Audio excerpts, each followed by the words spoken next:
गडचिरोली जिल्ह्यातील MIDC आणि विमानतळासाठीच्या भूमी अधिग्रहणाच्या प्रकरणात प्रशासनाविरुद्ध शेतकऱ्यांमध्ये संताप वाढलाय। काँग्रेसच्या नेतृत्वाखाली शेतकऱ्यांनी जिल्हाधिकारी कार्यालयासमोर धरणे आंदोलन केलं।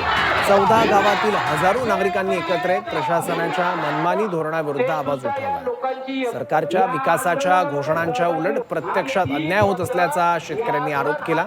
या पार्श्वभूमीवर त्यांनी 4 जून रोजी ठिय्या आंदोलन करण्याचा निर्धार केला। याआधी विविध निवेदनं दिली गेली, पण प्रशासनाकडून कोणतीही सकारात्मक पावलं उचलली गेली नाहीत। त्यामुळे गडचिरोलीतील शेतकऱ्यांमध्ये असंतोष वाढला।